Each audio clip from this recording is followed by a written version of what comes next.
Dharma Jewel Platform. Sutra. Complied by his disciple Phardhoi.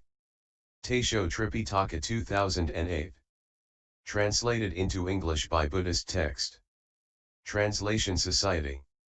Chapter 3, Doubts and Questions. One day, Magistrate Wei arranged a great vegetarian feast on behalf of the master.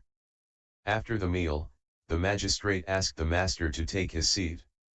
Together with officials, scholars, and the assembly, he bowed reverently and asked, "Your disciple has heard the High Master explain the Dharma.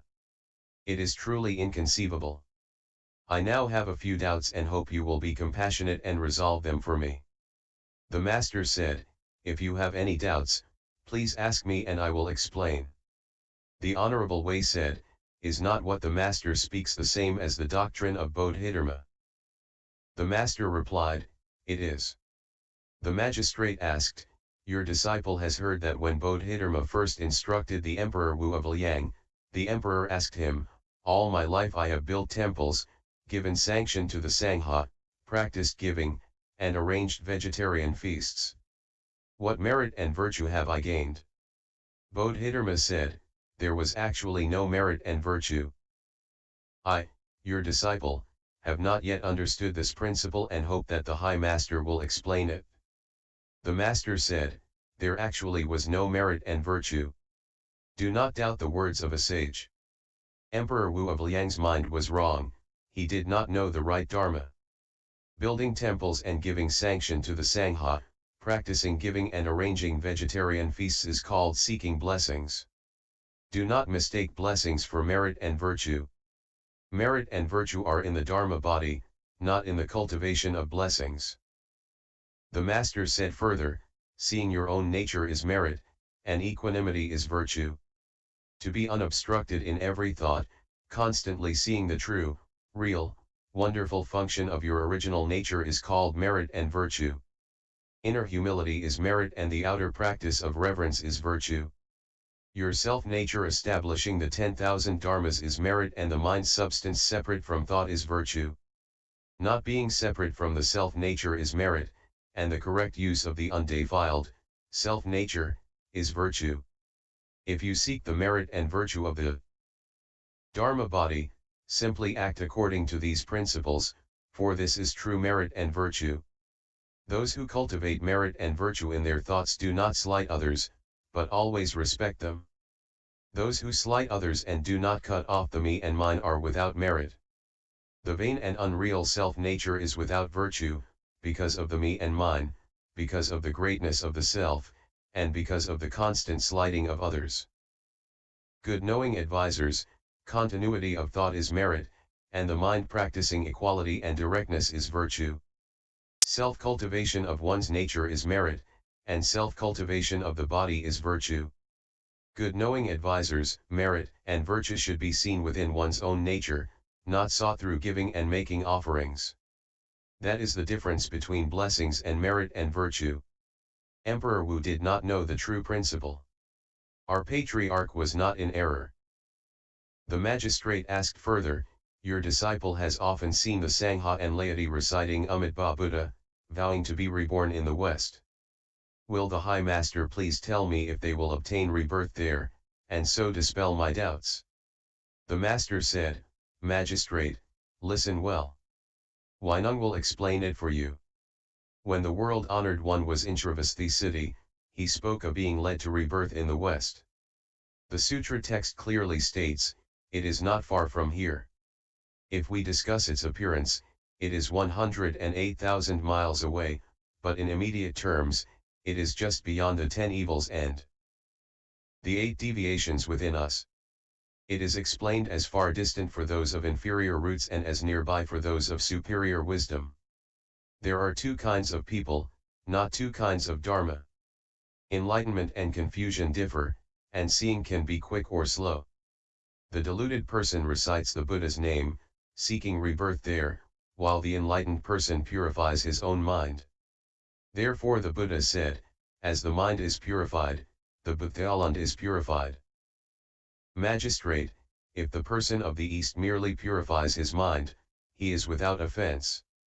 Even though one may be of the West, if his mind is impure he is at fault. The person of the East commits offenses and recites the Buddha's name, seeking rebirth in the West. When the person of the West commits offenses and recites the Buddha's name, in what country does he seek rebirth?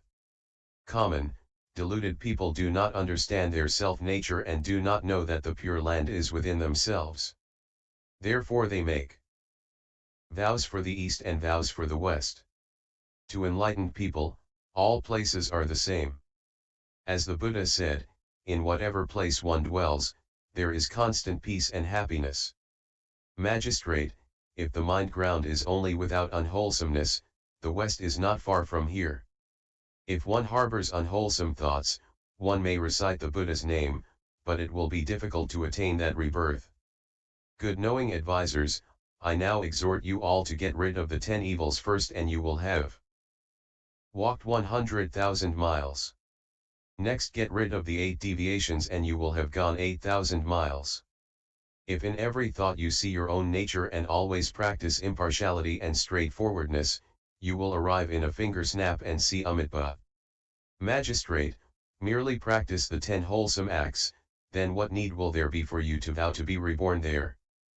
But if you do not rid the mind of the 10 evils, what Buddha will come to welcome you? If you become enlightened to the sudden Dharma of the unproduced, you will see the West in an instant. Unenlightened, you may recite the Buddha's name seeking rebirth, but since the road is so long, how can you traverse it? Wainung will move the West here in the space of an instant so that you may see it right before your eyes. Do you wish to see it?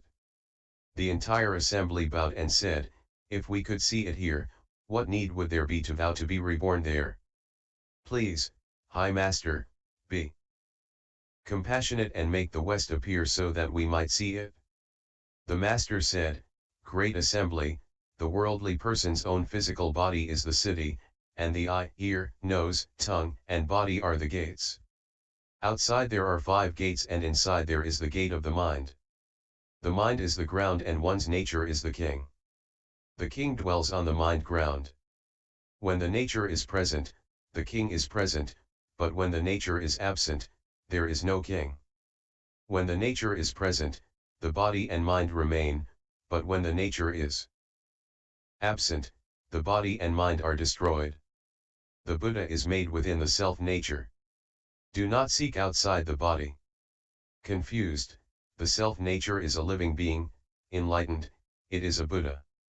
Kindness and compassion are avalokiteshvara and sympathetic joy and giving are mahasthamaprapta. Purification is shakyamuni, and equanimity and directness are amitabha. Others and self are Mount Sumeru and deviant thoughts are ocean water. Afflictions are the waves. Cruelty is an evil dragon. Empty falseness is ghosts and spirits. Defilement is fish. And turtles, greed, and hatred are hell, and delusion is animals. Good knowing advisors, always practice the 10 good practices and the heavens can easily be reached. Get rid of others and self, and Mount Sumeru topples. Do away with deviant thought, and the ocean waters dry up. Without defilements, the waves cease. End cruelty, and there are no fish or dragons.